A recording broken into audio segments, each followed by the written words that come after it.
नमस्कार, मैं हूं विशाल शर्मा और आप देख रहे हैं मनी सेंट्रल। ये एक ऐसा शो है जहां हम गवर्नमेंट पॉलिसी से लेकर इकोनॉमी, शेयर बाजार और पर्सनल फाइनेंस यानी आपकी जेब से जुड़े मसलों पर बात करते हैं। इन मसलों को आसान भाषा में विस्तार से समझाने के लिए हमारे साथ मौजूद हैं हमारे सहयोगी और वरिष्ठ आर्थिक पत्रकार प्रवीण शर्मा सर, आपका मनी सेंट्रल में बहुत स्वागत है। Thank you Vishal.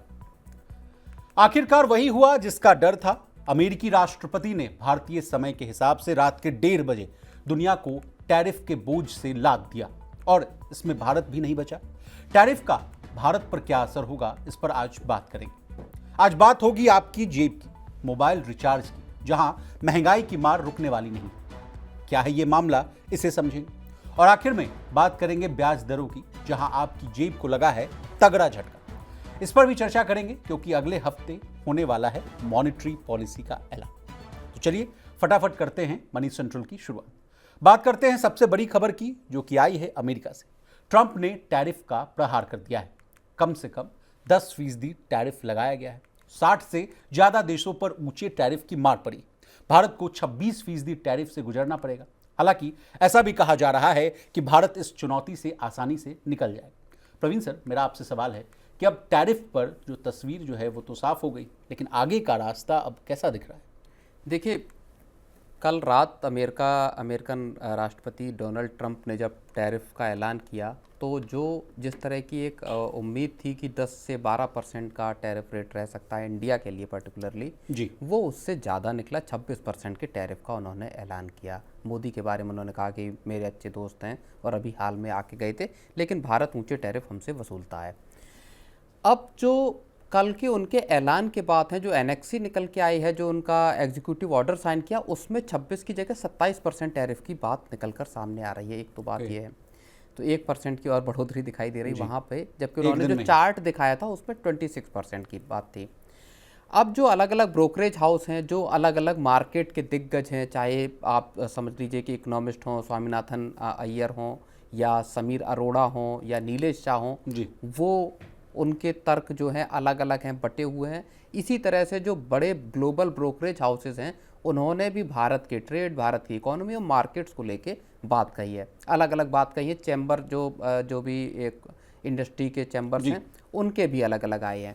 बर्नस्टीन ने ये बोला है कि भारत पर इसका असर बहुत ना के बराबर पड़ने वाला है। भारत इस चुनौती से आसानी से उबर जाएगा। उन्होंने ये कहा है कि ट्रेड का विवाद जो पैदा होगा, भारत उस विवाद में पड़ने की जगह समझौता करने की तरफ अग्रसर होगा और जल्दी एक समझौता कर लेगा। तो बर्नस्टीन का ये कहना है कि कोई बहुत ज़्यादा फर्क पड़ने वाला नहीं है। इसी तरह अगर हम देखें तो PhD CCI जो चैम्बर है आपका इंडस्ट्री का, उसने ये बोला है कि भारत की इकोनॉमी पर जो अमेरिका के टैरिफ हैं उसका 0.1% जो है GDP पर असर पड़ेगा। बर्नस्टीन ने यह भी बोला कि साल की दूसरी तिमाही में दूसरी छमाही में भारतीय इकोनॉमी संभल जाएगी, इससे ऊपर निकल आएगी।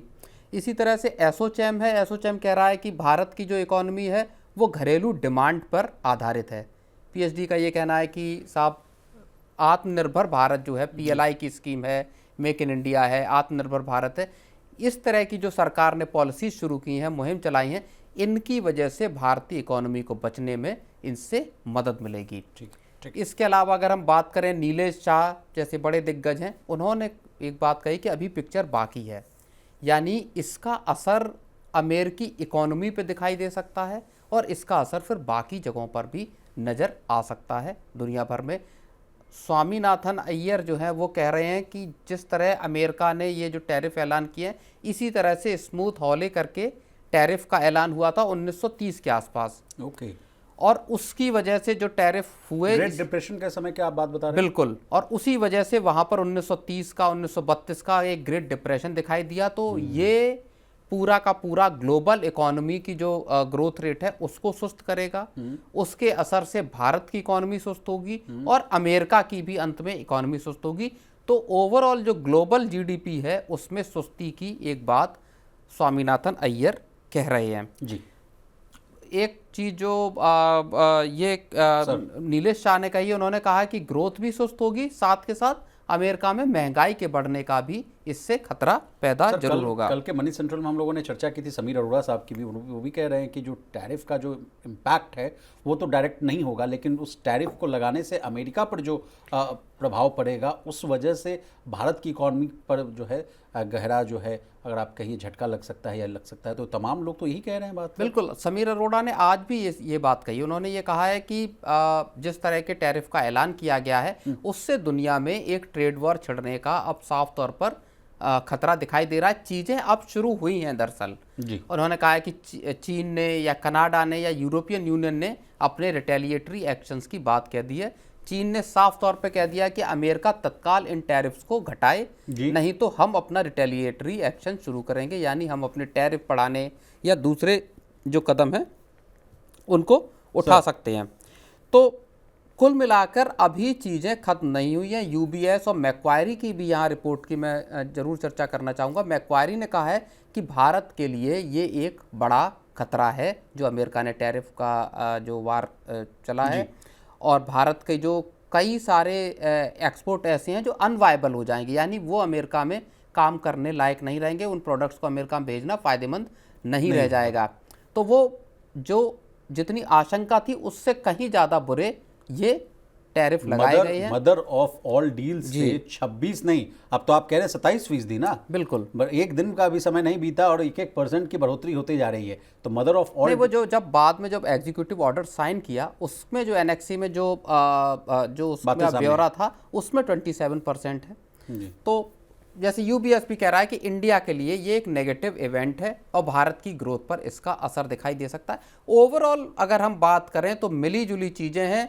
कई एक्सपर्ट ये कह रहे हैं कि अमेरिका इस पूरे चक्कर में खुद रिसेशन में चल जा सकता है।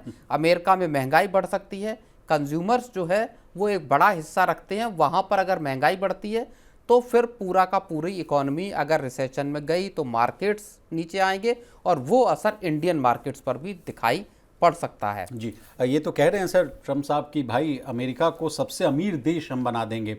कह रहे हैं कि आज हम अमेरिकी वर्कर के लिए खड़े हो रहे हैं, आखिरकार हम अमेरिका फर्स्ट को तो लागू कर रहे हैं। इसमें कौन सी बड़ी बात है? हम वास्तव में बहुत धनवान हो सकते हैं, बहुत अमीर देश हो सकते हैं। हम इतने अधिक धनवान हो सकते हैं कि वो आपको अविश्वसनीय लगने लगेगा और हम सभी लोग समझदार हैं। इस तरह की बातें उनके लेकिन क्या अमेरिकन, जब आज सुबह भी हम लाइव कर रहे थे, जब स्पीच हो रही थी उसके बाद मनी 9 का जो लाइव था तब भी ये सवाल आया था और हम लोगों ने डिस्कस किया था, क्या अमेरिकन कंपनियां इस चीज़ के लिए तैयार हैं कि वो दुनिया भर का सप्लाई हब बन सके अमेरिका, और वो दुनिया भर का सप्लाई चेन को वो भी रातों रात कर पाएँ? क्या इतनी जल्दी अमेरिका में इतना मास लेवल पर प्रोडक्शन अलग अलग प्रोडक्ट्स का, अलग अलग जो चीज़ें हैं उनका करने के लिए अमेरिका तैयार है? जिस तरह से चीन के पास फैक्ट्रियां पूरी चीन में लगी हुई हैं और उसने दूसरे देशों में, मैक्सिको जैसे देशों में भी अपनी फैक्ट्रियां लगा ली हैं। उसके पास मैन पावर भी है सर। तो वही मैं चीज़ कह रहा हूं कि क्या अमेरिका इस चीज़ के लिए तैयार है? आप चाहते हो कि आप मैन्युफैक्चरिंग में किंग बन जाएं, लेकिन आप बनेंगे कैसे? क्या रातों रात ये कर पाएंगे? अगर ऐसा नहीं है तो आपको दुनिया का सामान अपने यहाँ भी लेना पड़ेगा। जब आप दुनिया भर का सामान अपने यहाँ लेंगे और अगर ऊंचे टैरिफ पर लेंगे तो कॉस्टिंग जो बढ़ेगी, इन्फ्लेशन का जो खतरा बढ़ेगा वो तो अमेरिकी लोगों पर पड़ेगा, क्योंकि वहाँ भी सामान महंगे होंगे ना। तो उस महंगाई और उसकी जरिए पैदा होने वाला जो कंजम्पशन का डिमांड कम होगी और रिसेशन अगर आता है उसको किस तरह से अमेरिका डील कर पाएगा, ये एक खतरा जरूर है जी। लेकिन भारत के लिए इसमें एक राहत की बात, एक तो देखो ये है कि फार्मा हो गया, सेमीकंडक्टर हो गया, ऐसे कॉपर हो गया, इन प्रोडक्ट्स पे कोई टैरिफ नहीं लगाया है। आईटी तो सर्विसेज में है तो इसमें, लेकिन आईटी के आज शेयरों में बड़ी गिरावट भी नजर आई है, तो ये एक राहत की बात है। दूसरा जो एक इनवर्ड इकोनॉमी वाली बात है कि भारत अपने ही जो घरेलू डिमांड को पूरा करने के लिए ज़्यादा चीज़ें प्रोड्यूस करता है और यहीं खपत हो जाती है। ऐसे में बहुत ज़्यादा बड़ा खतरा इंडिया के लिए फिलहाल ऐसा नज़र नहीं आता। हिट जरूर है, जो अलग अलग इंडस्ट्री संगठन कह रहे हैं कि 0.1% का हिट इकोनॉमी को लग सकता है शॉर्ट टर्म में, तो वो चीज़ें ज़रूर दिखाई दे सकती हैं। चलिए सर, इसमें एक वैल्यू एडिशन भी दे दें कि ट्रंप के टैरिफ पर जो बाकी देशों का जो रिएक्शन है वो भी जान लीजिए। चीन ने कहा है कि देखिए एक तरफा है और धमकाने वाला कदम है, इसे तुरंत अपने आपको वापस लेना चाहिए, एक तरफा टैरिफ को रद्द करना चाहिए। अगर ऐसा नहीं होता है तो हम भी जवाबी कार्रवाई करेंगे, जवाबी कदम हम उठाएंगे। यूरोपियन यूनियन ने भी कहा है सर कि कदम इकॉनमी के लिए बड़ा झटका है, इससे अनसर्टेनिटीज़ बढ़ेगी, ग्लोबलाइजेशन का जो मकसद है वो कमज़ोर होगा। कनाडा के भी पीएम ने कहा है कि हम मजदूरों की रक्षा करेंगे और ट्रंप प्रशासन के टैरिफ का जब हम बखूबी जवाब देंगे। ऑस्ट्रेलिया ने भी तर्कहीन कहा है और कहा है कि जवाबी कार्रवाई के लिए आप तैयार रहिए और 10% टैरिफ का तो कोई मतलब ही नहीं, ये दोस्ती आप जो बात बात कहते रहते हैं। और पीएम मोदी को लेकर भी बहुत गंभीर उन्होंने बात कही कि भाई वो आदमी तो अच्छे हैं, सब चीज़ ठीक है, लेकिन वो हमारे पे बहुत टैरिफ लगाते को लेके हाँ ये बहुत लेकिन भारत ने देखिए एक कंट्रोल रूम बनाया है। जब कल रात में टैरिफ का ऐलान हुआ तभी एक कंट्रोल रूम, जिससे कि पूरे के पूरे क्या किस तरह के ऐलान हैं उनका डिटेल्ड में एनालिसिस सरकार का पूरा जो महकमा है, गवर्नमेंट है, वो कर रही है। वो जान रही है कि कहाँ कहाँ पर कितना टैरिफ लगेगा, कितना उसका असर पड़ने वाला है इकोनॉमी पे, सेक्टर पे, कंपनियों पर, और उस हिसाब से किस तरह की स्ट्रेटजी बनानी होगी, कहाँ मौके हैं, कहाँ चुनौतियां हैं, इन सब चीज़ों का सरकार के स्तर पर डिटेल्ड स्टडी हो रही है। और इसके बाद जो अब भारत के साथ क्या है कि जो बर्नस्टीन जिस तरह से अपनी रिपोर्ट में कह रहा है कि भारत किसी ट्रेड डिस्प्यूट में जाने की बजाय, जैसा कि चीन या कनाडा या दूसरे यूरोपियन यूनियन कह रहा है, भारत बीच का रास्ता जो अभी जो दिखाई दे रहा, भारत उस विवाद में नहीं पड़ना चाहता, रिटेलिएट नहीं करना चाहता। भारत चाहता है कि अमेरिका के साथ एक ट्रेड डील हो जाए, एक बायलैटरल ट्रेड एग्रीमेंट अमेरिका के साथ कर लिया जाए। वो दोनों देशों के लिए फायदेमंद होगा और सरकार की ये पॉलिसी मुझे लगता है इस लिहाज से ठीक भी है। लड़ाई लड़ने से काम नहीं होगा, इस वक्त तो काम इस बात से होगा कि किसी तरह से अपने एक्सपोर्ट्स को सुरक्षित रखा जाए और साथ ही साथ कुछ रियायतें ऐसी दी जाएं जिससे कि अमेरिका को भी तसल्ली हो सके कि नहीं, भारत ने हमारे साथ एक फेयर डील की है। सर, टर्म्स ऑफ रेफरेंस पर भी कल हम लोग चर्चा कर रहे थे, उस पर भी तो हम लोग को एक सहमति बनती हुई नजर आई थी। बिल्कुल, उसमें तो पीएमओ ने, जैसा खबर जो जिस तरह की आई है उसमें तो ये बताया जा रहा है कि खुद पीएमओ ने दखल दिया है और साफ तौर पर उस टर्म्स ऑफ रेफरेंसेस को लेकर आने में एक मदद कहिए कि की है, ताकि अब जो ट्रेड डील होना है उसका खाका तैयार किया जा सके, अमेरिका के साथ बैठ के पूरी की पूरी ट्रेड डील का एक मसौदा तैयार हो सके और उस पर जल्द से जल्द दस्तखत हो सके, ताकि जो कारोबार है वो पूरी तरह से फिर से बहाल हो सके। जी, ट्रंप के टैरिफ के बाद अब बात करते हैं एक और टैरिफ की, टेलीकॉम टैरिफ, यानी मोबाइल के किरायों की। मोबाइल रिचार्ज पर आपको लगने वाला है तगड़ा झटका। एम्बिट इनसाइट्स की एक रिपोर्ट में ये बातें कही जा रही हैं। सर, मेरा आपसे सवाल है कि क्या फिर से पड़ने वाली है मोबाइल की महंगाई की मार? बिल्कुल, इस तरह की जो खबरें आ रही हैं, जो एम्बिट इनसाइट्स की जो रिपोर्ट बता रही है, उसमें ये कहा जा रहा है कि बार बार, मतलब अब रेगुलरली जो मोबाइल के किराए हैं वो बढ़ते हुए हम देखेंगे 2032-34 तक। इस तरह की बढ़ोतरी हमको लगातार दिखाई देगी। वीआई का जिक्र है, उन्होंने ये कहा है कि जो जीडीपी में टेलीकॉम पर खर्च है पर कैपिटा, वो भी आपका 1.3% पर पहुंच जाएगा, जो कि 2015-16 में जब जियो का लॉन्च हुआ था उस लेवल पर पहुंच जाएगा जी। तो उन्होंने ये भी कहा है, लेकिन अपनी रिपोर्ट में, कि ये छोटी छोटी इजाफे होंगे, कम बढ़ोतरी होगी, लेकिन ये आप एक मानकर चलिए कि एक लंबे वक्त तक टेलीकॉम के किराए जो हैं वो बढ़ते हुए नजर आएंगे। वोडाफोन आइडिया, जिसको अभी हाल में सरकार ने 36,500 करोड़ रुपए से ज़्यादा की राहत दी है स्पेक्ट्रम के बकाये पर, उसके लिए अपने कामकाज को चलाने के लिए उसको भी बड़े लेवल पर अपने टैरिफ बढ़ाने होंगे। एक और रिपोर्ट आई थी जिसमें कहा गया था कि अभी का जो लेवल है वोडाफोन आइडिया का आरपू का, वो 163 रुपये के आसपास है, उसको 360-380 रुपये के लेवल पर पहुंचाना होगा और उसके लिए बार बार किराए बढ़ोतरी करनी पड़ सकती है कंपनी को। लेकिन मोटे तौर पर देखें तो पिछले साल अगस्त के आसपास मोबाइल किराए बढ़े थे, पहले एयरटेल ने, फिर जियो ने, फिर बाकी कंपनियों ने बढ़ाए थे, और अब आकर फिर ऐसा लग रहा है, शायद ये जो रिपोर्ट कह रही है उस हिसाब से शायद जून में मोबाइल कंपनियां किराए बढ़ा सकती हैं। वोडाफोन आइडिया उसमें सबसे आगे होगी, और उसके बाद फिर जब टेलीकॉम सेक्टर में क्या होता है, एक बार जब कंपनी कोई किराए बढ़ाती है, रिचार्ज प्लान बढ़ाती है, तो साथ के साथ सारी कंपनियां बढ़ाती हैं।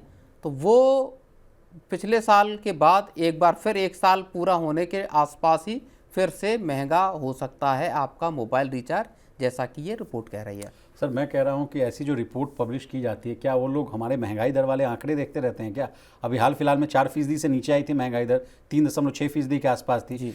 जैसे ही उन्होंने ये आंकड़े देखे, उन्होंने प्लान बना लिया क्या कि IRPO मेरा कम है भाई, मेरा कॉस्टिंग ज़्यादा है, इनपुट कॉस्ट ज़्यादा है, लगे हाथ बढ़ा देते हैं? नहीं, ये तो इनकी प्लानिंग लगातार पीछे से चलती हुई आ रही है कि बार बार किराए बढ़ाने होंगे, क्योंकि पूरा खेल असल में आरपू से जुड़ा हुआ है जी।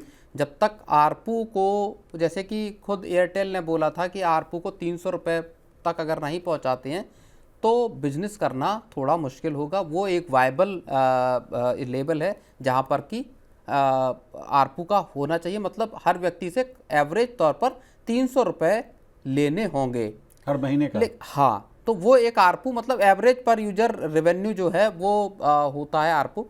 तो 300 रुपये के आसपास पहुंचने के लिए अब आप समझ लीजिए कि कितना 218-220 रुपये के आसपास के आरपू हैं अभी जियो और एयरटेल के। अगर हम देखें वोडाफोन आइडिया काफ़ी पीछे है, 170 के आसपास। वहाँ पे पहुँचने के लिए आपको किराए बढ़ाने होंगे, तभी आपको आपका जो आरपू है या आपकी जो कमाई है पर पर्सन वो उसमें इजाफा होगा। अब इसको दूसरे अगर नज़रिए से हम देखें तो आम आदमी पर की जेब पर मोबाइल चलाने की मार अब फिर से पड़ने वाली है और आने वाले वक्त में ये लगातार पड़ती रहेगी। लोगों का कॉस्ट पिछले साल जब बढ़ा था तब भी काफ़ी विरोध हुआ था, हमने इस चीज़ को देखा था जी। और अब अगर किराए बढ़ते हैं तो किस तरह का रिएक्शन आम लोगों से निकल के आता है वो भी देखना होगा। सर रिएक्शन तो बहुत गंदा आएगा, क्योंकि मैं लगातार टेलीकॉम की स्टोरीज को कवर करता रहता हूँ। लोग कह रहे थे कि पहले आदत लगाई फ्री का, उसके बाद इन्होंने धीरे धीरे जो प्लान्स किए अब 800-900 रुपये के आसपास पहुँचते हुए नजर आ रहे हैं। इस बीच खबर आ रही थी कि तीनों जो टेलीकॉम कंपनियाँ हैं ये स्टारलिंक के साथ मर्जर करना चाह रही हैं, पार्टनरशिप करना चाह रही हैं, तब किससे भी कुछ कम होने की बात सामने आ रही थी। ये क्या हो गया प्लान सर? उसके बाद अब कहा जा रहा है ये नहीं, उससे तो किराए कम होने का कोई आप समझिए कि कोरिलेशन ही नहीं, कोई कोरिलेशन ही नहीं है। किराए कम होना तो कतई पॉसिबल है नहीं, बिल्कुल मुश्किल है इस बात का होना कि किराए कम होंगे। किराए बढ़ाएंगी ही कंपनियां, और लगातार कंपनियों को लगता है कि जब बाकी सारी चीज़ें महंगी हो रही हैं तो क्यों ना मोबाइल जो सर्विसेज है अब वो सबसे एसेंशियल सर्विसेज में है।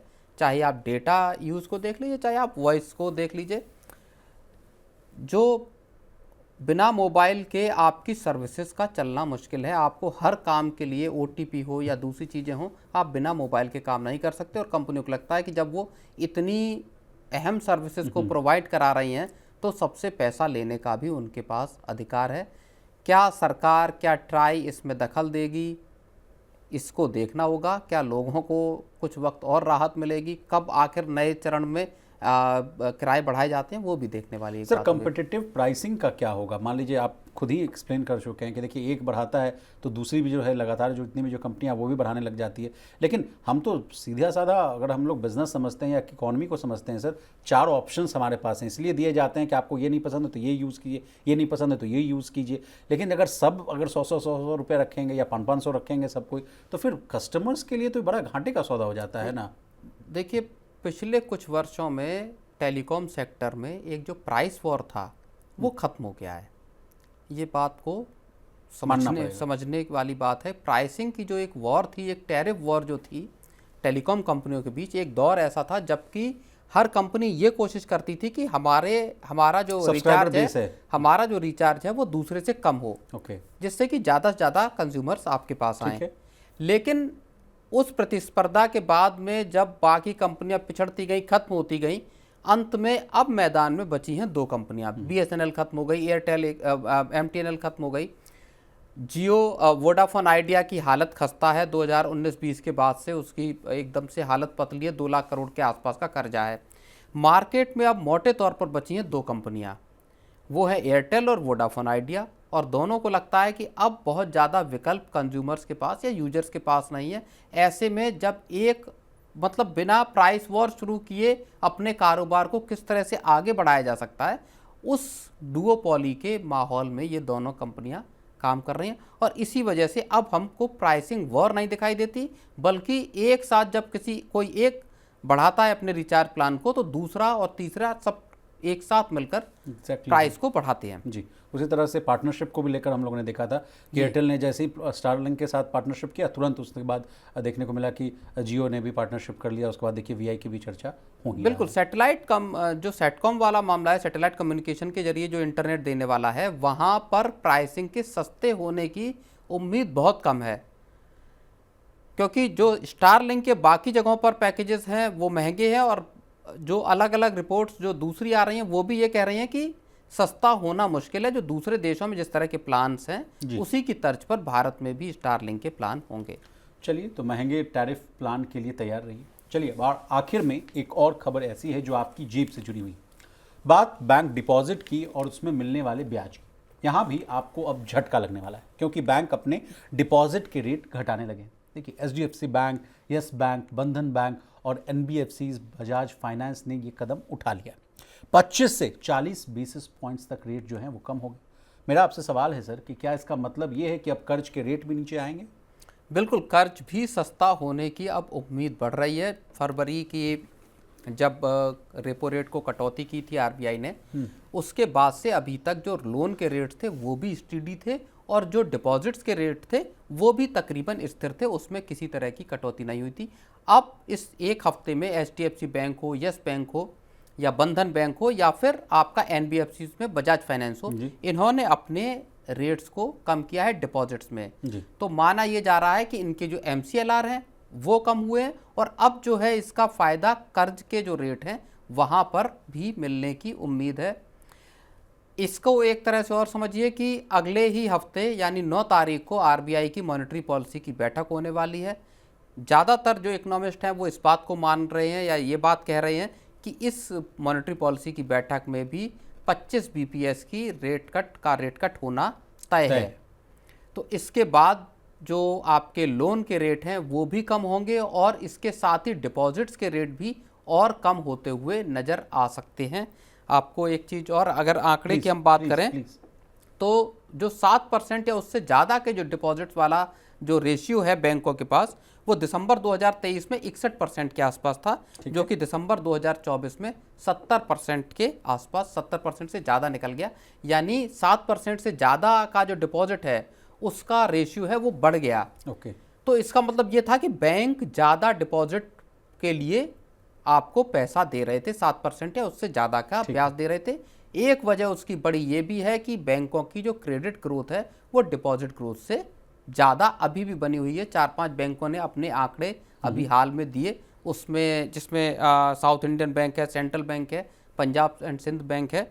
तो इनके जो मार्च क्वार्टर में जो डिपॉजिट ग्रोथ है वो 5.5% से 8.5% के आसपास रही है, जबकि क्रेडिट ग्रोथ 10 से 16% के आसपास रही है। तो क्रेडिट ग्रोथ आउटपेस कर रही है। प्रवीण सर, इसको ऐसे समझे कि बैंकों के पास नकदी कम है और बैंक जो है ज़्यादा लोन दे रहे हैं, ये समझे ना? बिल्कुल, बैंकों के पास लोन की डिमांड ज़्यादा है, ठीक है, और डिपॉजिट उस हिसाब से आ नहीं रहे। और पिछले 1-1.5 साल से बैंकों के सामने जो सबसे बड़ा संकट है वो डिपॉजिट्स का ही है कि किस तरह से डिपॉजिट्स को मोबिलाइज किया जाए। आरबीआई ने भी बोला, और हालांकि आरबीआई ने पिछले कुछ वक्त में लगभग 1.5 लाख करोड़ रुपए का को बैंकिंग लिक्विडिटी डाली है बैंकिंग सिस्टम में, लेकिन पिछले साल आरबीआई ने बैंकों को बोला था कि आपको डिपॉजिट्स को मोबिलाइज करना होगा, इसके लिए प्रयास करने होंगे। और यही वो वजह थी कि जिस वजह से बैंकों के जो डिपॉजिट्स हैं, फिक्स्ड डिपॉजिट हैं, उसमें रेट ऊंचे लगातार बने हुए थे, क्योंकि बैंक ज़्यादा रेट ऑफर करके आपका पैसा लेना चाहते थे ताकि वो उसको कर्ज के तौर पर फिर बांट सकें जी। तो ओवरऑल ये है कि अब थोड़ा झटका जो लोग एफडी कराने जा रहे हैं उनको थोड़ा झटका अब लगेगा, जिनको कि थोड़ा सा रेट आपको 1/4% या आधा फीसदी रेट अब अपने डिपॉजिट्स पर, एफडीज पर। लेकिन सर दिक्कत की बात ये कि उस समय हो रहा है जब देखिए अनसर्टेनिटीज़ का जो दौर है वो अभी दम चरम पर है। ग्लोबल मार्केट्स देखिए, घरेलू बाजार देखिए, सब जगह जो है अभी थोड़ा उठापटक का दौर ज़्यादा देखने को मिल रहा है। और उस समय अगर जो स्मॉल जो लेकिन कहा यह भी जा रहा है कि जब अनसर्टेनिटी बढ़ी है और जब टैरिफ वॉर एक तरह से शुरू हो गई है तो आरबीआई को हो सकता और ज़्यादा बड़े रेट कट करने पड़ सकते हैं। ओके, हाँ, इसका क्या मतलब हुआ? इसका मतलब ये हुआ कि इकोनॉमी को थ्रस्ट देने के लिए, जो कि अब इकोनॉमी को एक स्लो डाउन नज़र आ रहा है, जो बार बार चीज़ें कही जा रही हैं जी, उससे बचने के लिए रिजर्व बैंक रेट कट कर सकता है। इसके जरिए जब लोगों के हाथ में पैसा ज़्यादा आएगा तो लोगों की डिमांड ज़्यादा होगी, इकोनॉमी में ज़्यादा पैसा आएगा और इकोनॉमी को ग्रोथ के लिए पहिया जो ले है। जाने के में मदद मिलेगी।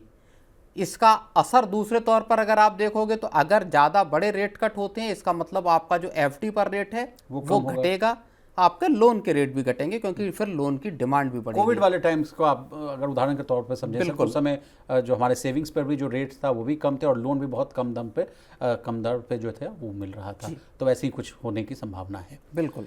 तो चलिए सर, आज के मनी सेंट्रल में इतना ही। आपका बहुत शुक्रिया, आपने अपना कीमती समय दिया और सभी चीज़ों को आसान भाषा में विस्तार से समझाया। Thank you so much.